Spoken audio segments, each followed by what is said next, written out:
Hi viewers, welcome to our channel. ప్రస్తుతం మనతో పాటు సీనియర్ జర్నలిస్ట్ దామ బాల సన్నవాడితో మాట్లాడదాం. నమస్కారం సార్. వ్యూహకర్త ప్రశాంత్ కిషోర్ అంతకుముందు జగన్ గారితో కలిసి వర్క్ చేశారు. అధికారంలో కూడా వచ్చింది అప్పుడు వైసీపీ పార్టీ. ఆ తర్వాత ఆయనకు వ్యతిరేకంగా మారి టీడీపీతో కలిశారు సార్. మళ్ళీ ఇప్పుడు ఒక వార్త వైరల్ అవుతుంది ఏంటంటే ప్రశాంత్ కిషోర్ మరోసారి జగన్ గారితో కలిసి వర్క్ చేయబోతున్నారని చెప్పేసి వార్త అయితే వైరల్ అవుతుంది. మరి వార్తలో నిజం ఉందా? నిజంగా వీళ్ళిద్దరు ఇప్పుడు కలిసి పని చేయబోతున్నారా? ఇప్పుడైతే ఒక వార్త నిన్నటి నుంచి వైరల్ అవుతుంది. అదేంటంటే ప్రశాంత్ కిషోర్ మళ్ళీ జగన్ని కలుస్తున్నాడు. ఒక నేషనల్ లీడర్ ప్రశాంత్ కిషోర్ తరపున జగన్తో మాట్లాడాడు. జగన్ని ప్రశాంత్ కిషోర్ కలవాలనే ప్లాన్లో ఉన్నాడు. కానీ జగన్ ఇంకా ఇంట్రెస్ట్ చూపించట్లేదు అని ఒక వార్త వస్తుంది. అయితే ఇందులో నిజము కాదని మనం చెప్పలేం, కానీ పాజిబిలిటీస్ గురించి డిస్కస్ చేయొచ్చు. అదేంటంటే ప్రశాంత్ కిషోర్ పరిస్థితి ఏంటి, జగన్ పరిస్థితి ఏంటి ప్రజెంట్లో. మామూలుగా గతంలో 2019 ఎలక్షన్లో ప్రశాంత్ కిషోర్ జగన్తో కలిసి పనిచేశాడు. జగన్ 150 సీట్లతో బ్రహ్మాండమైన మెజార్టీతో జగన్ ముఖ్యమంత్రి అయ్యాడు. ఆ తర్వాత ప్రశాంత్ కిషోర్ దూరం అయ్యాడు. అసలు ఐపాక్తోనే తాను దూరం అయిపోయాడు. తాను జనస్వరాజ్ అనే ఒక వేదిక పెట్టుకొని అక్కడ బీహార్లో రాజకీయాలు మొదలుపెట్టాడు ఆయన. అంటే ముందుగా ఆయన ఒక సామాజిక వేదికలాగా పెట్టాడు. దాని తర్వాత ఇప్పుడు పొలిటికల్ పార్టీగా కూడా జనస్వరాజ్ని అనౌన్స్ చేశాడు. నెక్స్ట్ ఎలక్షన్లో అన్ని సీట్లలో బీహార్లో పోటీ చేస్తున్నానని కూడా చెప్పాడు. అంటే ప్రశాంత్ కిషోర్కి ఒక రకంగా కేజ్రీవాల్ ఆదర్శం అని చెప్పచ్చు. కేజ్రీవాల్ లాగా ఒక రాష్ట్రంలో మొదలై ప్రశాంత్ కిషోర్ కూడా దేశవ్యాప్తంగా వివిధ పార్టీలతో టైఅప్ పెట్టుకోవడం కానీ, వివిధ పార్టీలతో కలిసి పనిచేయడం కానీ, ప్రశాంత్ కిషోర్ ఒక నేషనల్ వైడ్ ఒక ఫిగర్ లాగా, పొలిటికల్ ఫిగర్ లాగా ఎవాల్వ్ అవ్వాలనేది ప్రశాంత్ కిషోర్కి ఉన్న లాంగ్ టర్మ్ ప్లాన్. సో కాబట్టి ప్రశాంత్ కిషోర్కి అందరు రాజకీయ నాయకుల్లాగే ఎవరు ఎనిమీస్ ఎవరు ఫ్రెండ్స్ కారు పర్మనెంట్గా. తన తక్షణ అవసరాల రీత్యా ఆయన కొంతమందితో ఫ్రెండ్షిప్ చేస్తాడు, కొంతమందితో వ్యతిరేకంగా ఉంటాడు. రెండోది, ఆయన పార్టీకి డబ్బులు కూడా కావాలి కాబట్టి తన సర్వీసెస్కి ఎవడైనా డబ్బులు ఇస్తే ఆ సర్వీసెస్ కూడా ఇస్తాడు ఆయన. అంటే ఆయన political party leader as well as political strategist కూడా. సో కాబట్టి పొలిటికల్ స్ట్రాటజిస్ట్గా ఉంటే డబ్బులు వస్తాయి. పార్టీ లీడర్గా ఉన్నప్పుడు తన పార్టీని ఎలా అక్కడ స్ట్రెంగ్తన్ చేయాలనేది అతనికి ఉండే ప్లాను. ఇది ప్రశాంత్ కిషోర్ పాయింట్ ఆఫ్ నుంచి మనకు అర్థమవుతుంది. ఇక జగన్ పాయింట్ ఆఫ్ నుంచి, జగన్కి గతంలో ప్రశాంత్ కిషోర్తో పనిచేశాడు. ఆ తర్వాత తను వెళ్ళిపోయిన తర్వాత ఐపాక్ టీంలో రెండుగా విడిపోయింది. ఒకటేమో రిషిరాజ్ సింగ్ అంటారు. రిషిరాజ్ సింగ్ ఏమో జగన్తో పనిచేశాడు.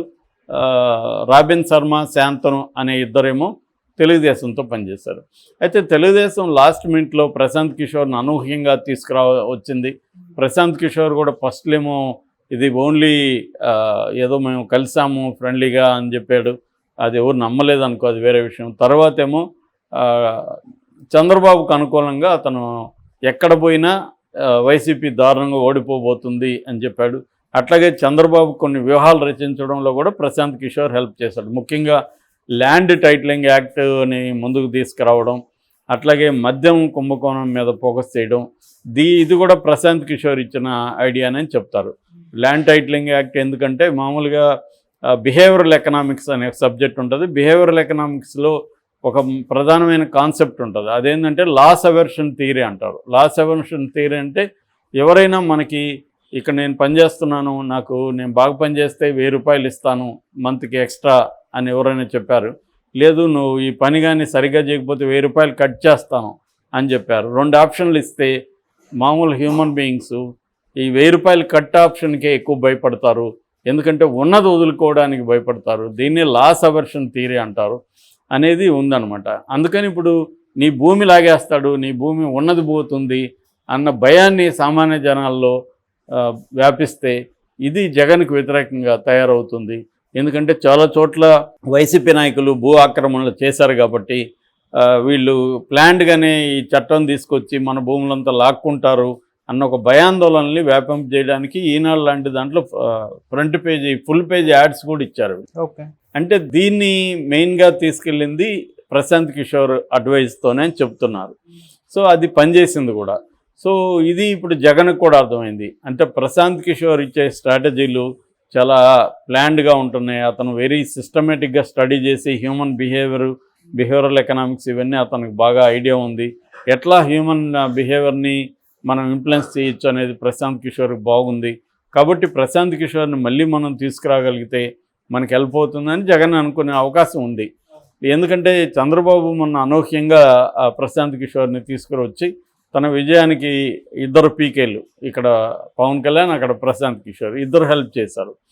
అట్లాగే ప్రశాంత్ కిషోర్ నేషనల్ వైడ్గా తీసినప్పుడు బీజేపీకి హెల్ప్ అయ్యాడు. బీజేపీ కూడా అతనికి డబ్బులు ఇచ్చి తన తరపున మాట్లాడమని చెప్పింది అనేది అందరికీ తెలిసిన విషయమే. అదేమీ పెద్ద రాకెట్ సైన్స్ కాదు.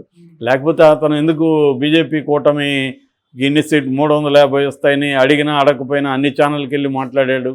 తనకేం అవసరం ఉంది? పైగా అతను ఏమన్నా సర్వే చేయించాడా? లేదు కదా, మరి ఎందుకు మాట్లాడాడు అంటే క్లియర్గా బీజేపీ కూడా అతనికి డబ్బులు ఇచ్చి కన్సల్టెంట్గా పెట్టుకుంది.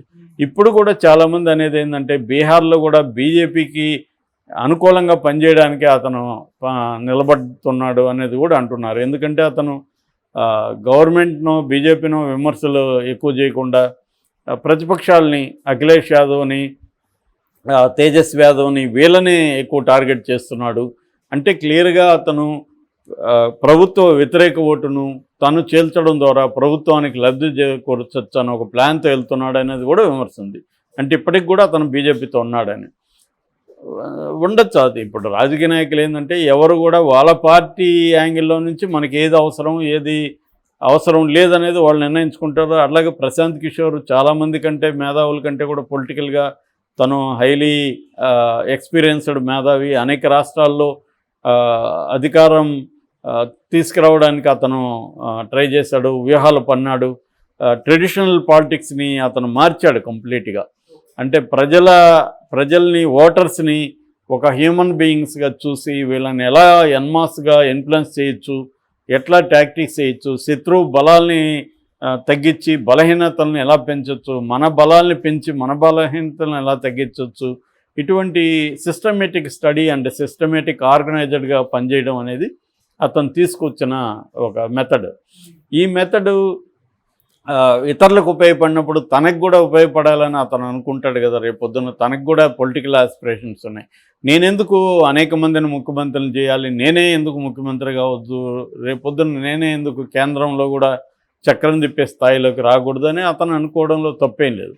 అతనికి ఆ కైండ్ ఆఫ్ నాలెడ్జ్ సిస్టమ్ ఉంది, స్ట్రక్చరల్ ఇది ఉంది, పట్టు ఉంది, తర్వాత ఎక్స్పీరియన్స్ కూడా ఉంది దేశవ్యాప్తంగా.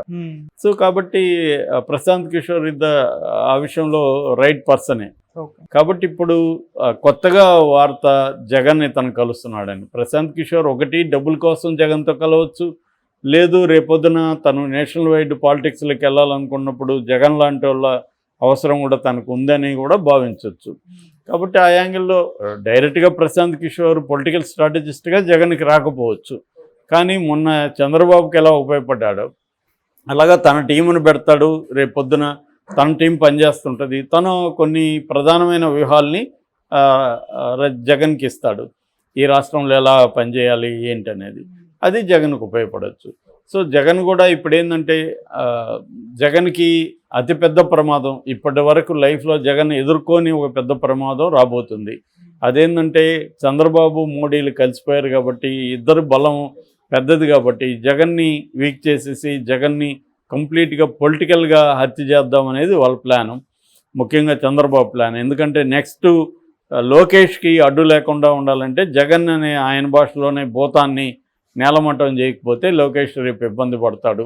కాబట్టి జగన్ నేలమట్టం చేయాలి, కానీ అంత ఈజీ కాదు. జగన్కి 40% ఓట్ బ్యాంక్ ఉంది. రేపొద్దున ఎట్లాగో వీళ్ళు హామీలు అమలు చేయలేరు, ప్రజాకి అనుకూలమైన పాలన చంద్రబాబు ఇవ్వలేడు ఖచ్చితంగా.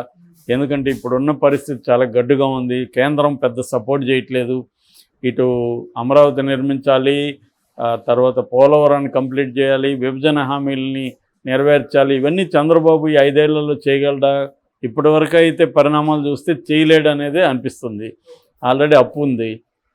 సో ఇటువంటి కాంటెక్స్లో హామీలు కూడా అలివిమేళ హామీలు ఇచ్చాడు. 1,30,000 కోట్లు కావాలి, ఆ హామీలు నెరవేర్చలేని పరిస్థితి. సో ఈ కాంటెక్స్లో చంద్రబాబుకి జగన్ అనే భూతాన్ని తొక్కడం అనేది చాలా ఇంపార్టెంట్.